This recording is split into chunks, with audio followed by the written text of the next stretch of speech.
नमस्कार, मैं हूं अंजलि राउत और आप देख रहे हैं कोची नारद। वक्त हो चला आज के बुलेटिन का।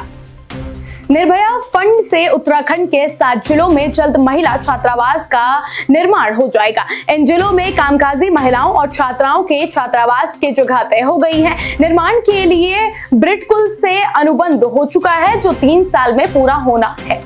चारधाम यात्रा की निगरानी के लिए आईजी रेंज कार्यालय में एक विशेष सेल बनाई गई है। इसके प्रभारी डीआईजी रैंक के अधिकारी रहेंगे, जो कि हर वक्त यात्रा मार्ग की विभिन्न संसाधनों से निगरानी करेंगे। इसके अलावा यात्रा के प्रमुख पड़ावों पर एएसपी स्तर के अधिकारियों को तैनात किया जाएगा, ताकि किसी भी समस्या के तत्काल निराकरण के लिए कदम उठाए जा सके।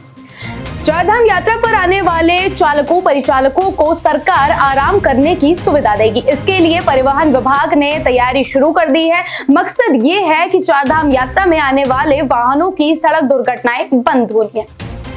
उधार की बिजली से प्रदेश सरकार ने 84 विभाग तो रोशन हो गए हैं, मगर उत्तराखंड पावर कॉर्पोरेशन लिमिटेड की बत्ती गुल हो गई है। यूपीसीएल ने राज्य में आरडीएसएस योजना लागू की है, जिसके तहत केंद्र सरकार अनुदान प्राप्त करने के लिए बिजली बिलों का समय पर भुगतान होना जरूरी है, लेकिन सरकार के ही विभागों ने बिजली बिलों पर कुंडली मार दी है। शासन में तैनात अपर मुख्य सचिव आनंद बर्धन उत्तराखंड के नए मुख्य सचिव हो सकते हैं। मुख्य सचिव राधा रतूड़ी का सेवा विस्तार 31 मार्च को खत्म हो रहा है। इस बार वो यही जिम्मेदारी दोबारा निभाए जाने की इच्छुक नहीं मानी जा रही है। मंगलवार को रतूड़ी ने राजभवन में राज्यपाल से शिष्टाचार भेंट की।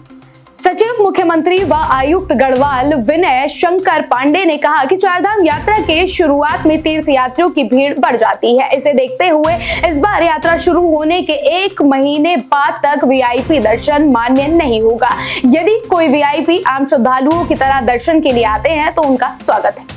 उत्तर प्रदेश के मुख्यमंत्री ने एएनआई से बात करते हुए कहा कि अगर हिंदू सुरक्षित हैं, तो उनके राज्य में मुसलमान भी सुरक्षित हैं। उन्होंने कहा कि 100 हिंदू परिवारों के बीच एक मुस्लिम परिवार सुरक्षित महसूस करेगा। हालांकि उन्होंने 100 मुस्लिम परिवारों के बीच 50 हिंदू परिवारों के सुरक्षित होने की संभावना पर सवाल उठाए। सुप्रीम कोर्ट ने 454 पेड़ों को काटने वाले शख्स पर भारी जुर्माना लगाया है। अपनी सख्त टिप्पणी में शीर्ष अदालत ने इस कृत्य को हत्या से भी बुरा बताया है। केंद्रीय अधिकार प्राप्त समिति ने अपनी रिपोर्ट में हर पेड़ के बदले 1 लाख रुपए का जुर्माना लगाने की सिफारिश की थी। इसे सुप्रीम कोर्ट ने स्वीकार कर लिया है।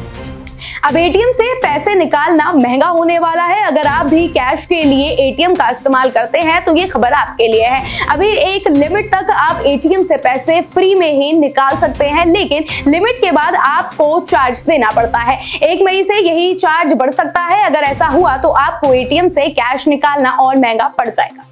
साउथ फिल्म इंडस्ट्री से एक दुखद खबर सामने आ रही है। कई शानदार फिल्मों में अपने एक्टिंग और डायरेक्शन का जादू बिखेरने वाले कलाकार मनोज भारतीराज का निधन हो गया है। बताया जा रहा है कि अभिनेता और निर्देशक की हाल ही में बाईपास सर्जरी हुई थी। महज 48 साल की उम्र में उनके निधन से परिवार और फैंस को गहरा सदमा लगा है।